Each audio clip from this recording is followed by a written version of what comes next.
Welcome back. This is Todd Duvall again. Just a quick update. I say quick that all the time, and I know it's boring. Try to bear with me. Some really cool stuff's happening in the Charlotte area, Charlotte region. I'm gonna show you some quick stats. So we've got April's numbers in. They're going to change a little bit, but I wanted to get this out to you soon because there's a lot of bad information out there. A lot of people out there saying that the world's going to come to an end, and it's just aggravating. It really is. Because it's just scaring people. And the truth is, it's not as bad as they say, and it's not bad at all, really, right now. So we're going to jump in. Here we go. So we're just going to go from left to right. I've got the stats all lined up here on the screen. What you're seeing here is I have chosen the Charlotte region. We discussed what that was earlier. Single family residents only, not condominiums and no townhomes, just single family units. That's going to be a detached single-family home. Traditional sales, I didn't add foreclosure or short sales in there. I can do that if some of you are interested. All bedrooms, all property types, that's resale or new construction. All sizes, all waterfronts, all acreage sizes in all years, just to kind of keep it general.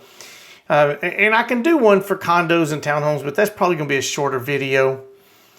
But let's jump right in, okay? Here's what we got. Our new listings for April.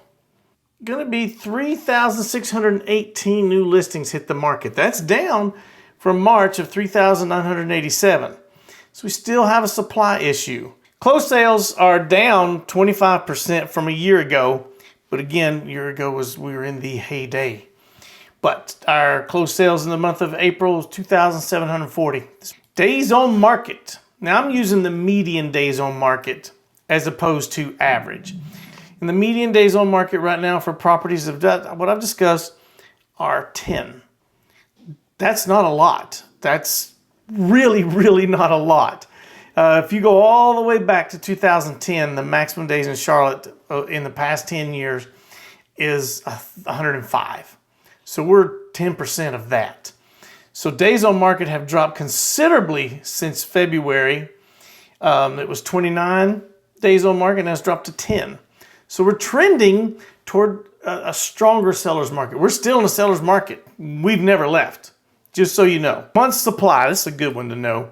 This tells you month supply, if we take 0 homes listing going forward right now, it's going to take this long to sell all the homes we have on the MLS. And we're at 1.3 months. Now, a good refresher, a balanced market is anywhere between 4 to 7, maybe closer, maybe 5 to 7 months of inventory. That's kind of a balanced market. Anything below that's going to be a seller's market. Anything above that's going to be a buyer's market. We're still trending toward a strong seller's market. Still trending that way. Nothing, and we never left the seller's market. Just so you know, we've never left it. But it is changing a little bit. It's getting less and less. Fewer months of inventory. So inventory is still an issue here. Now the biggie and the final one we're going to go to is going to be median price. Again, just a refresher, this is the Charlotte region. This isn't the United States or anything like that. Is $384,000, and that has gone up. We bottomed this year in February at $368,450, and now we're at $384,000 is the median home price. That's only down 4% from a year ago. We're still in a strong seller's market. Not going to change anytime soon. What does that mean for you? Well, if you're thinking of selling or want to sell, now would be a good time. What does that mean for the buyers? Well, if you want to buy this year, now is the time to do it. Call your agent, call them up real quickly, and start talking. Get pre-approved and see what's out there for you. Because it's only going to get worse. And for those of you renting, listen, it's a tough market right now, but there are some first-time homebuyer programs out there that are available to you. You can contact me for more information. I'm working with a couple of lenders that have a lot of programs out there that can help with some money, some down payment money. And right now, you can still get into it if you're a first-time homebuyer with very little money down. I think the lowest you can go is 3.5%. down payment, and that can be a gift.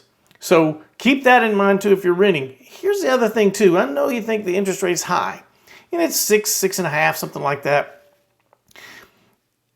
That rate will eventually come down. And I know you're hearing stuff in the news right now about, we're headed toward an economic downturn, this, that, and the other. Man, they've been talking about that for 2 years now. 3, actually. It's not happening. It's going to happen. But here's what's going to happen. Home prices are not going to drop significantly anytime in the near future. There's too much demand. Way too many people still want to buy a home. Again, check this right up here. This video. Don't do that. Never mind. I'm not going to do that video. I'm not going to have it in time. Sorry. So here's the thing. If you buy now, you're going to start building equity. You're paying a 6.5, let's say 7, just to make it sound good. A 7% interest rate you're paying. If you rent, you're paying 100% interest because you're getting none of that back. And a good thing is if you own a home, typically, check with your accountant for this, any interest you pay on a primary home mortgage is deductible from your taxes. Again, check with your accountant or CPA for that because there may be some loopholes or whatever. You do have to live in the house for 2 years before, let's say a house increases in value $100,000, you can sell it and get that $100,000. There's no tax on it after 2 years. But check with your accountant first. It's a great time to be in the market, great time to buy. If 6% is a little high for you, but you can qualify for it, then you can also get what's called a 2-1 buy down or a 1-1 buy down. They just reduce the rate for a time. 2-1 buy downs, they reduce it for 2 years. The first year is 2%, the second year is 1% less than what it's set at. And the third year goes back to the rate that it was. But here's the beauty. If rates come down, and they may, you can refinance before it even adjusts back up. And it's not adjustable rate. It's just giving you a break those first couple of years. Give me a comment down below. Send me a DM, whatever. If you want more information about that, I can connect you with some really good mortgage loan officers that I work with and help you with that. So that's it. It wasn't that quick. We're 10 minutes in. So it's exciting. It's good news.